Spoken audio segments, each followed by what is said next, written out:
Welcome to My Left Ear. I'm Carrie Freeman, the writer, producer, director of My Left Ear. And my co-host, Petey Freeman, is sitting a few feet in back of me, and he's curled up on a chair. And we'll see if he comes over. He might want to get into the action, but I didn't want to bug him. We're dealing with a very, very gray, rainy, cold, what I call a hot chocolate day. In Southern California. This is a liberal YouTube channel, and messages come to me through doing the ancient runes and through my left ear. And I'll have stories about my left ear at the end of, when we come to the end of the information part that I'm going to do. This is video 254, and it's March 5th, 2025. So last night we had this sort of pretend State of the Union address. I didn't watch because I knew and understood that it would be full of lies and propaganda, and it was full of lies and propaganda. I'm seeing a piece of hair sticking out. That's what's bugging me. It was just the chaos address, and it was way too long and indulgent and embarrassing. I'm so glad I didn't watch. I couldn't even watch segments that were shown during, the morning news, except Al Green, who exhibited bolas, my new favorite word. He got thrown out, and it was just fabulous. I wished other people had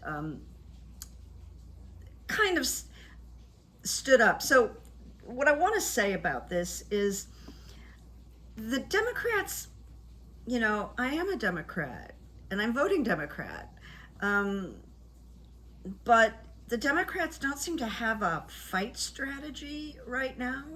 And they didn't have a strategy for last night. So I thought in many ways they came off weak. Yeah, weak. I hate to say that.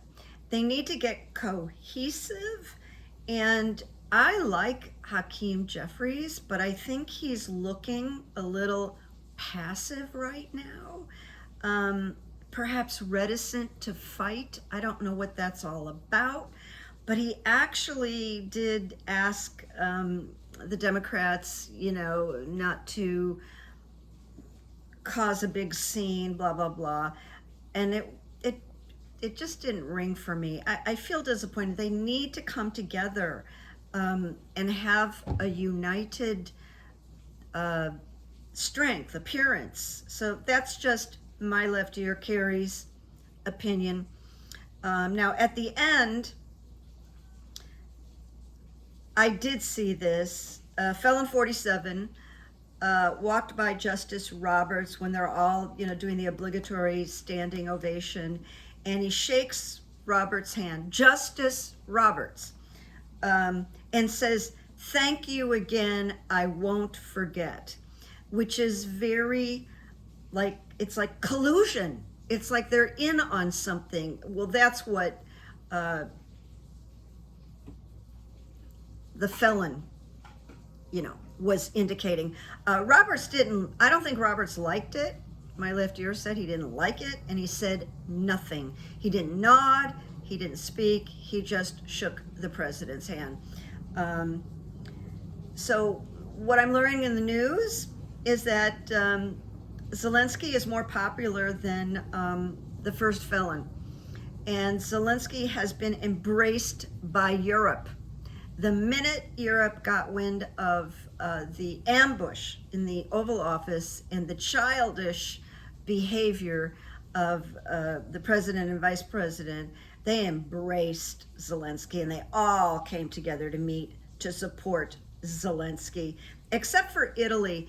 And I'm not sure why that is about Italy. I'm thinking my left ear says they may change their mind. Italy may change their mind. Now also, Trump's polls keep going down. So when Trump's polls go down and the stock market goes down, he can't really argue with that evidence, can he? So I'm predicting his polls are going to continue to go down into the 30s. And when that happens, watch out. Things will start to move, turn around. People will, panic. I'll be happy. I'll be dancing in the streets. So just picking up on Gene Hackman, I looked up some more material on him. And I'm not obsessed with this, but I'm looking at it because it's a mystery that evidently he stashed away over $80 million. If I have this information correctly, none of it is being left to his children. He left money to unidentified people, companies. Very weird. We'll find out more. Then they found letters that Hackman had written and never sent, never mailed. And they're very much an insight into him. He wrote letters to one of his daughters, at least. He admitted his poor parenting, which he regretted, but he never sent it to her. Really strange. And he did indicate, because I heard some of the contents, something like that nobody can ever know him, including his wife. So he wanted to be unknowable, and he was unknowable. And then if you look in the post section of My Left Ear, I left you an interview with Robin Williams. God bless Robin Williams, talking about working with Gene Hackman in, a funny movie, the French movie about the two, oh my God, Carrie, you didn't write it down. I love this movie. Robin Williams, Callista Flockhart. But Robin Williams said, the French title. I'm mad at myself that I didn't write it down. Anyway, there's Petey. Yeah, we're doing a show. You got to earn your dinner. So be my guest. Be my guest, Pete. Be my guest. Be my guest. Robin Williams called Gene intimidating. And Robin said, I really don't know why, because I knew all these stars. But Gene was intimidating. And I went, oh my God, he used the same word that I used. But then he found out that he was like very funny because la cage à faux. Thank you, left side. And he said he was very funny in the movie, and it makes me want to see it again. And then if you watch it, and I really recommend you watch it because it's very short, because towards the end, Robin takes Gene Hackman and he goes off on a little comedy bit the way Robin always used to do, right out of his head. And it was just lovely to see this clip. I had worked with Robin Williams on all the comic relief benefits to help the homeless. That was the company that I worked for. And so I was just very much around Robin Williams, Billy Crystal, and Whoopi Goldberg during all those events. And one day there was a lunch break. I didn't go to lunch. Robin Williams was kind of roaming around backstage alone. I was alone. And I had seen this movie, The Fisher King, that blew me away. Maybe you saw it also. And I always thought The Fisher King seemed like it was adapted from a book because it was just so good, and the dialogue, the script was amazing. So I said, hey, Robin, and he turned around and I said, yeah. So I walked over to him, but he was very shy, not what you're used to seeing. So I kept a distance. I said, I just wanted to ask you a question about The Fisher King. He seemed a little bit surprised, and I said, it really seemed to me. So we had a brief chat. He's just a very kind, gentle man, and I was thrilled to have a moment to talk with him. That's just all I want to share with you. All right, so we're getting into the runes now. Let me just see. Yeah, okay. I've got this outline. I asked the runes, will Zelenskyy prevail? That was the word I used, prevail. So the first rune I pulled was partnership, which is a very good rune. It means coming together, working together. The runes say that most people think either business or romantic, but it can be partnership of any kind, and it's always good. Partnership, what the runes call, is about supply and demand, and that the modern economy works on partnership, the seller and the buyer. That makes a lot of sense to me. Then I got the blank rune about Zelenskyy. Will he prevail? The blank rune, as you may remember, is unknowable because it's blank, and it represents the end and the beginning. It is a rune of trust.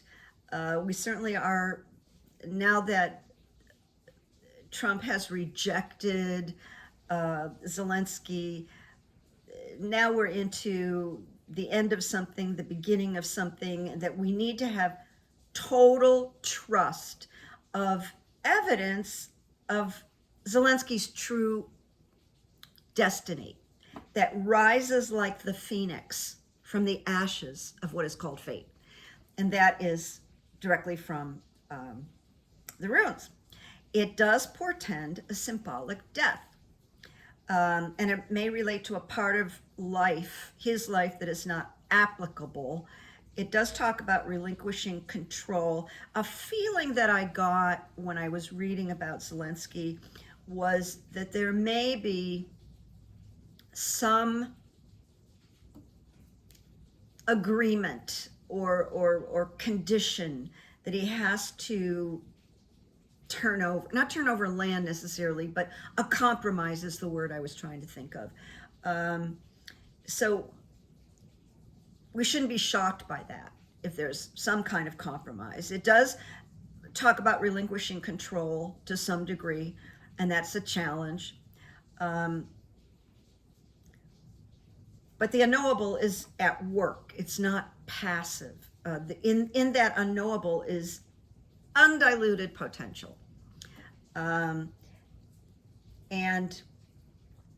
the advice to Zelenskyy is to move forward in the blankness and hold the trust. It does speak of fertility, of the emptiness. My screen just blew up. You know, this happens all the time with the Mac. Because there are unseen forces in the background. It's at work. When I reduced the print, I lost my spot for a second. They're talking about the fertility in the emptiness, the fertility in the not knowingness, and there's a bounty in there.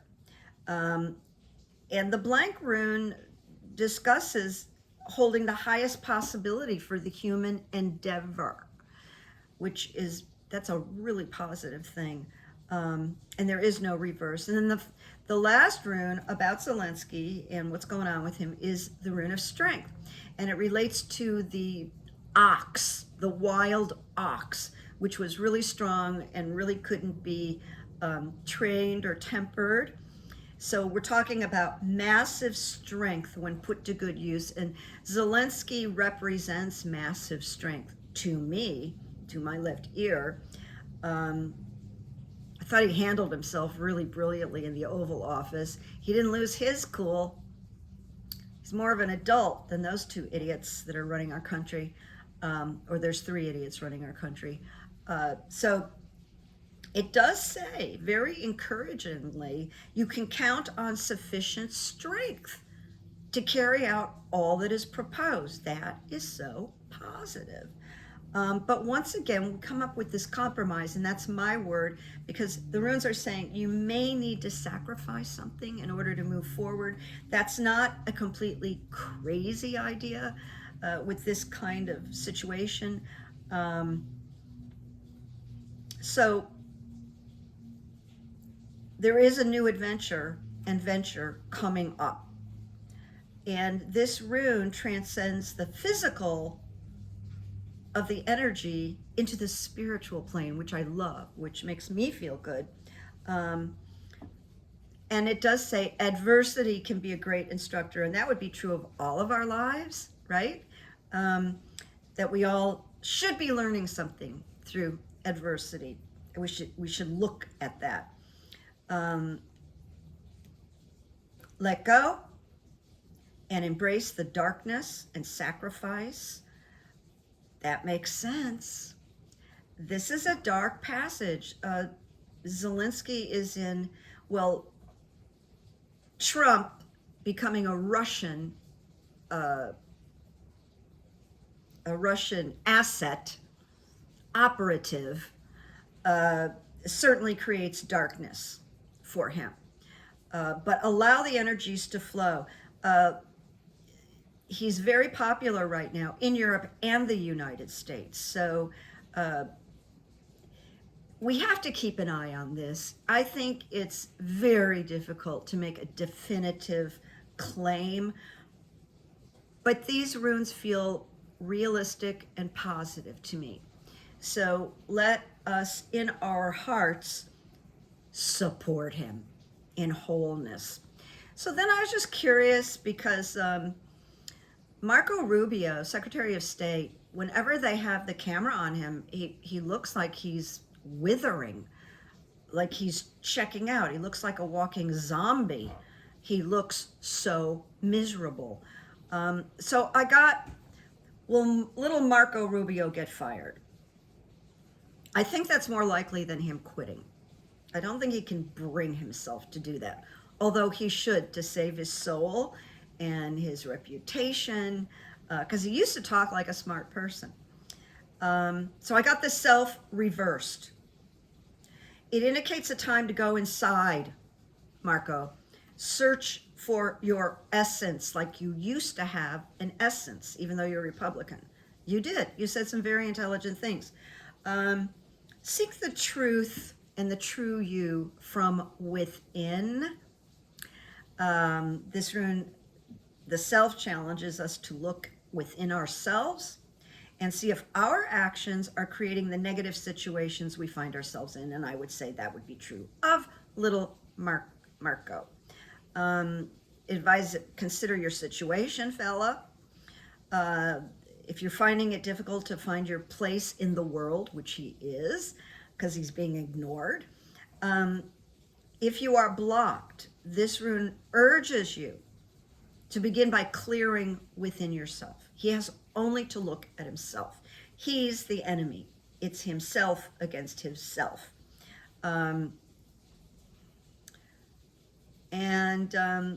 It says, you may recognize the outer enemy as but a reflection coming from within.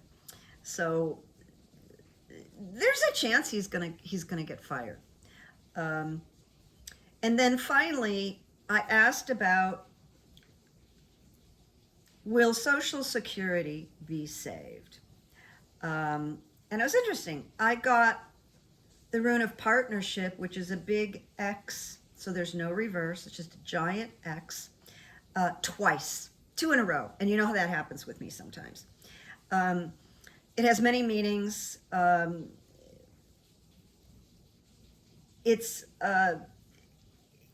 There's many meanings and interpretations is what I'm trying to say, but it's very positive. The rune of partnerships of all kinds is very positive.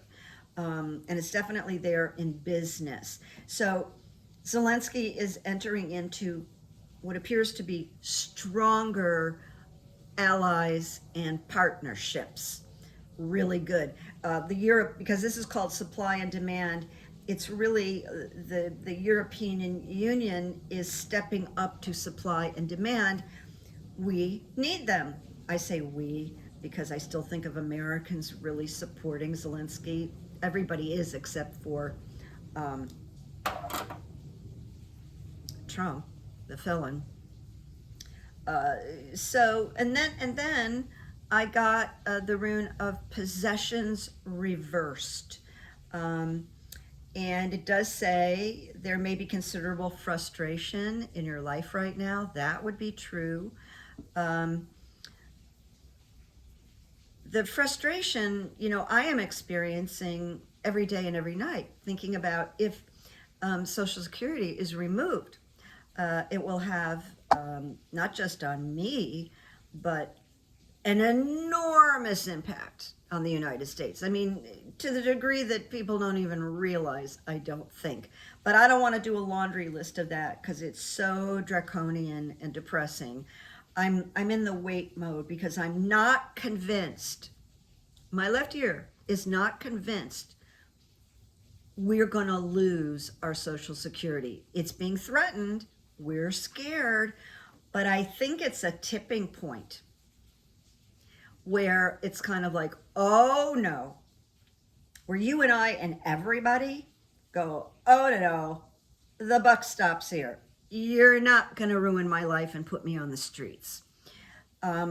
So possessions reversed is that we're trying to hold on to what is ours, those of us who are collecting. And we're supposed to ask, it may be that we're watching and fearing our gains dwindle, but it doesn't mean we're going to lose. It does want us to say, what do I need to learn with this threat of Social Security? And with possessions reversed, we are being put in touch with the shadow side of possessions. It's hard not to, because we're being forced to think, what if? But here's the positive with possessions reversed. I want to read this to you. That this is all, I'll underline this, coming to be and then passing away. That's my personal feeling. The situation, meaning the fight for SS, is impermanent. It's going to resolve. But then I asked, in terms of the worst possible scenario, I asked, could there be an uprising? Because that has been my personal feeling, that if the worst happens, like we're going to rip it away from you, we're going to cut it by a half or 3/4, there could be an uprising. So I got the rune of stand still, which is not a fun rune to get. It's the property of ice. It indicates isolation, and that the spiritual life is upon us.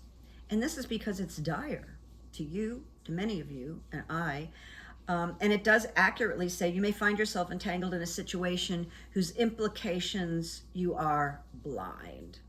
And you may feel powerless, but this is a gestation period before rebirth. I'm going to repeat that. This is a gestation period before rebirth. All right? So please, please keep that in mind. Because, I'm a part of this. So I wake up and I go to bed thinking about it. So for a while, and this would be right now, there's a freeze on useful activity. And be prepared for some waiting. Well, we are waiting, and we're being threatened while we're waiting. And we're getting mixed messages. I want to insert something here for a second. I went online and I must have read 5 or 6 experts on Social Security, and each one of them confused me. Because it was like, well, it could be this, and then it could be that. Well, it could be this, and I simply wasn't understanding what they were, the details of what they were trying to share. I finally found a woman that I went, oh my God, I can kind of understand her. She's really coming down to earth. So she's the one I'm going to watch. It tells us to prepare, and I think we are preparing. I'm doing something crazy, but it's actually really good. I'm going through my apartment and I'm throwing things away, as if I'm moving. That's actually can be a very positive thing to do, by the way. Clear out the sludge. All right, then the last rune about could there be an uprising? We got initiation, and it's interesting. The first sentence is, this is not gentle or passive. But it clears the path for change, which is a really good thing. And it does talk to us about the unknowable. And right now we're sitting in the unknowable. And it does, Perth, which is the name of initiation, is telling us that our situation is different than what we perceive it to be. And that there may be things going on outside of our knowing. I think that a man named Eisen, E-I-S-E-N, is very active legally, Norm Eisen, and they're really tossing powerful lawsuits against the government and Doge and all of that. And we don't know. I read that Norm Eisen thinks his lawsuits are very strong, so that's good. So according to folklore, Perth is kind of beyond our comprehension. And it's right now, there's a lot of things that are sort of beyond our comprehension because we're betwixt and between. We're really in such a transition right now. But with Perth, hear this loudly, there can be surprises, there can be gains, and unexpected rewards. The unexpected rewards may come in these extra payments that we're hearing about for Social Security. There's overdue payments, don't completely understand it, but there's overdue payments that some of us are going to get, and then an increase. So we really are hearing mixed messages. It will all come together. To a new degree of wholeness, it says. To a new degree of wholeness and opportunities to soar. Feels kind of hopeful. But don't shoot me if I'm wrong.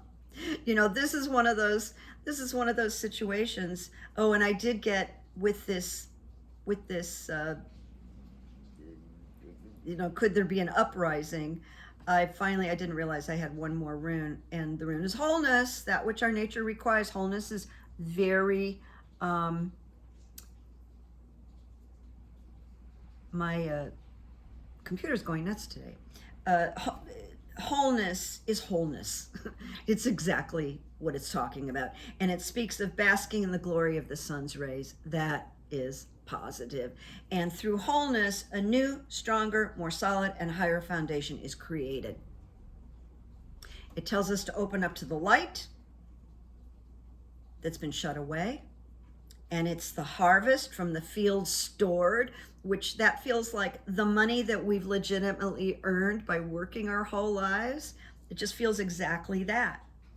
And it says, vanquish any refusal to let right action flow through you. And that would be all of us. All right, so that's for the runes today. I have a quote for you. It's by Dr. Glenn Patrick Doyle. I now have a section of my quotes, because I have a whole file on quotes that is devoted to Dr. Glenn Patrick Doyle. He's from Chicago. He's an addiction and a trauma specialist, and he posts every day on Twitter. And honestly, I think he's one of the most brilliant people I've encountered. And you know, I worked in the addiction field. I met a lot of doctors of psychology, and I never met anybody quite as insightful as this gentleman, Dr. Glenn Patrick Doyle. So I picked out one quote. Do not let today's stressors and triggers make you forget or abandon your trauma or addiction recovery goals. Do not. Because that's exactly what they're going to try to do. And he calls it trauma brain. That our trauma brain is going to try to get us to abandon our recovery from addiction or trauma. And it says, keep returning to your recovery blueprint again and again and again. Further, he says, complex trauma symptoms and reactions are not due to a personality disorder. So complex trauma symptoms can be mistaken for a personality disorder called borderline personality disorder. And I have never encountered a doctor of psychology make this statement, that trauma symptoms are not necessarily a personality disorder. And I just want you to know that kind of helped heal me. So I hope that you related to that. Now I'm going to go to the evidence, which is really interesting. Good evidence. Now, you all wrote me and told me you saw a lot of orbs at my last video.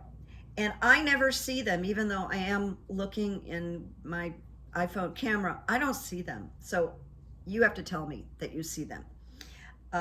But there's proof of the orbs in my life. I think I've mentioned I've been channeling a lot, having synchronicities and thinking blah, blah, and blah, blah shows up. It's been really interesting. So a few things. I thought about an old friend who lives not far away. I mean, that I've known since I moved to California years ago, and I worked for their family. I thought about her. I thought about her for a few days, and I went to Trader Joe's a week ago, and I was leaving, and she pulled up in her car and got out. And we looked at each other, and I said, I just manifested you. And we hugged, and we're going to get together. So that was crazy. I thought of her, and she showed up, boom, right there at Trader Joe's. The other night, I was thinking about this Social Security, what do I call it? Scare, threat, loss. And I was thinking, if I write about it, what's the metaphor of what this would do to the United States? And I thought, okay, I might use the word earthquake. As I'm thinking about this, and I'm in the living room, I'm in the kitchen. I think earthquake. If I write about this, I think it would be an earthquake across the entire United States. And then I went and sat down, had something to eat, maybe watched the news, got up, went into the kitchen, and guess what? There was an earthquake. There was an earthquake. 10 minutes after I had this whole thought process. And I stood in the kitchen and went, oh my God, give me a break. And it was 3.9. Someone texted me, did you feel that? Well, I said, yeah. And then we didn't get another one. I didn't hear an aftershock. I didn't feel an aftershock after that. But I went, oh my goodness, that is really crazy. And then about 2 weeks ago, I was doing a private coaching session, which is 1 hour. It's really helpful. You should think about it with me. And before we started the Zoom, I was in my bathroom, and my left ear said, this person is trying to make a decision about something, big decision. I went, okay, we'll see if that's correct. And we got on the phone, and we had a great session. It was really a good session. And the first thing I said to her, I said, let me just share this with you, and we'll see if I'm in the territory.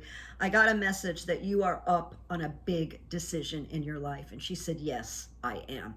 So almost all the session was about this decision.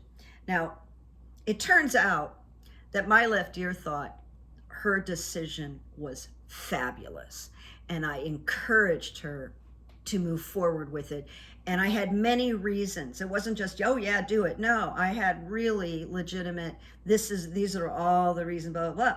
And then she was telling me about a friend of hers, and I was referring to the friend, and I said a name, a woman's name. I don't even want to put that out there, but let's say I said Helen, and I realized that's not the name. I went, oh, I just made a mistake. And she had this look on her face that was like shock. And I went, what happened? I'm not great with names. What happened? And she goes, that's my mother's name. And her mother had passed over. And I said, well, your mother dropped in to tell you she thinks this is a good idea also. So I said a name, like let's say I said Helen. That's not the name I said. I just don't want to be too specific because I know that she will see this video.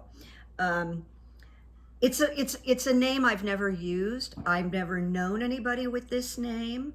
It's not Helen, but it was another name. And so it really was a complete, she showed up in the session. And then I had one other thing, which I was reading a tweet of a pretty famous actress who's semi-retired now, but I certainly knew all of her work. She said that she was in bed, sick, and she'd been watching the movie channel. And the movie channel was great because it was showing all these history movies and political movies and movies with political themes. And I wrote her, I don't know her, we're not friends, but I wrote her and I said, you know, one of my favorite movies is a delightful comedy from 1947 that is political, but it's like a political romance. It's a lighthearted movie with undertones. And I told her the name of it. And I said, you know, it's called The Farmer's Daughter, in case you're curious. You can get it on Amazon Prime, 1947, with Loretta Young. And Loretta Young won an Academy Award. And the movie was nominated, and a wonderful character actor named Charles Bickford was nominated but didn't win. One of my favorite movies. And it was so ahead of itself. There was extortion. There was, in this movie, extortion. There's a woman, a Swedish maid that ends up running for Congress. And there is a scene where some powerful people in the home of a senator that we like in the movie, good senator, who turns out to be a really, really bad guy, like kind of an Elon type character.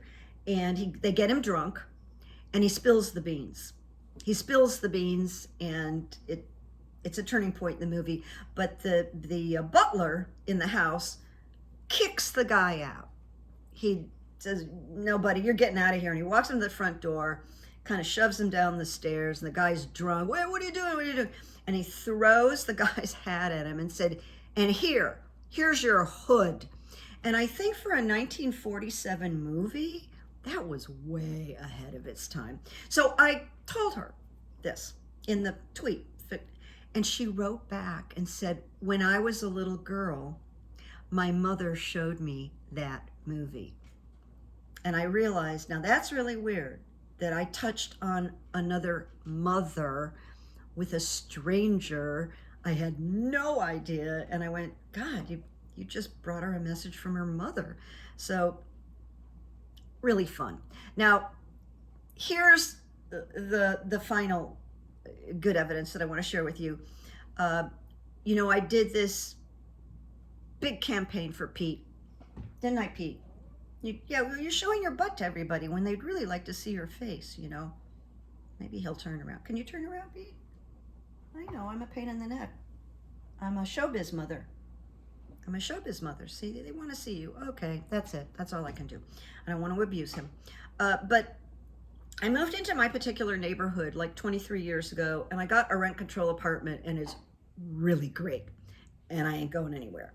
So at that time, in my little village where I live, a coffee shop opened up, but it wasn't like a coffee shop with breakfast. It was just coffee and croissant.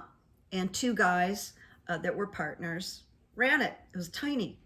And it was the first week I moved into town. Well, those partners broke up and a man named Mark took over ownership, and it has grown into a famous little restaurant in my neighborhood that people come from all over Los Angeles and stand in line because it's indoor, outdoor, cottagey, good food, really like the neighborhood. And I've known him for all these years. And when I got fired from the rehab facility, after being there for 8 years. And I got fired, by the way, because the boss, who was very much like Donald Trump, was trying to get all the therapists to do something illegal. And I resisted it, and I got fired. Very proud of that. That's a whole story. But at any rate, I was down at the coffee shop, the famous cafe, like 6:30, 7 o'clock in the morning, and I was really beside myself. And I ran into the owner, Mark, and I told him, and he said, "Listen, I've got a lot of money, and if you need help, reach out to me. I'm here every day at opening." I went, "My God, Mark, that is just so nice." Well, I never did. I never reached out to him, but kept running into him. He read my book, The Comic's Daughter, and when he went to pay me for it, he paid me $40 instead of $24. And he's just a really good guy. So I thought, you know what, Care? Go ahead and send him a little letter at the coffee shop with your campaign for PD. So I did that, wrote him a really nice letter and everything. And there was one point where he and I talked about me helping him quit smoking. Now, he did it, but he didn't do it with me. I said, "I don't care. It's great that you did it. That's amazing." But he didn't go to another hypnotherapist. He did it cold turkey. Don't ask me how he did that. But at any rate, I never heard from him about Petey's campaign. And I went, that doesn't feel like Mark. That is really weird. But I went, you know what, Care? Let go. You don't know what's going on in his life. Let it go. You're not supposed to get the donation from Mark. So 2 days ago, I was up very early in the morning. Oh, I know. I wanted to go to Trader Joe's at 8 a.m. so I could get eggs. So when I got the eggs, I swung around to the coffee shop, Mark's coffee shop, and I got an almond croissant to go at their to-go window because I love their almond croissant. So I look to the right, and I see Mark sitting in the garden of the coffee shop, way, way down at the end with a friend. And I went into, oh my God, should I go over? I mean, should I ask him if he got the... And my left ear said, you go over there. You do not get in your car and leave. You go over and say hi to him. You haven't seen him in a long time. So I went over, and I got a very warm reception from him. I hadn't seen him in a long time. He looked wonderful. He doesn't change.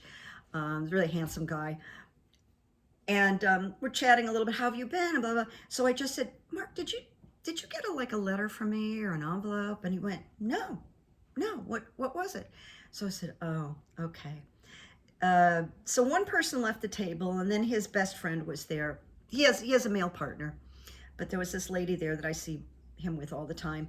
And I said, well, you're asking me how I've been. I just told him about my year with my crushed shoulder, and then PD, and then the $12,000. And he said, here's my text. Text me. So I went, well, that happened for a reason. So I went home, and a couple hours later, I texted him, and I sent him the code for reaching the GoFundMe. And here's the interesting thing. When he said he was just curious why he hadn't gotten this envelope. I mean, it was a stamped, and he said what I had said to myself in the kitchen. That's not like him. And he says, that's not like me. And I said, I didn't think so, but I didn't want to assume anything. So I texted him. He texted me back and said, I'd be very happy to contribute.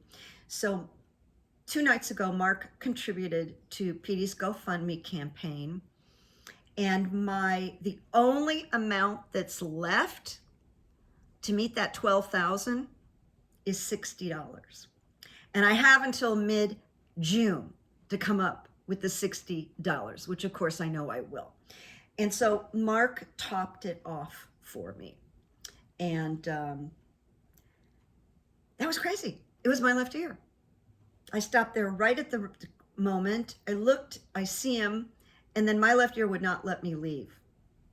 Would not let me leave. No. You got to go say hi to him. He's here for a reason. So that was a really good evidence experience, and I want to share it with you.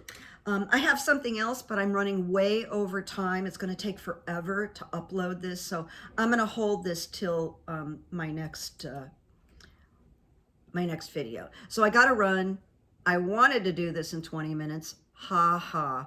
But I hope this is good for you, and I'll talk to you soon.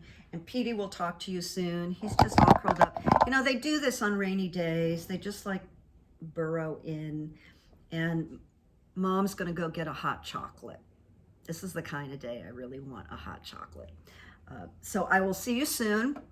Make peace, make good memories, hold the faith, hold the faith. We're still in transition, and know that we have a whole community here that is really great.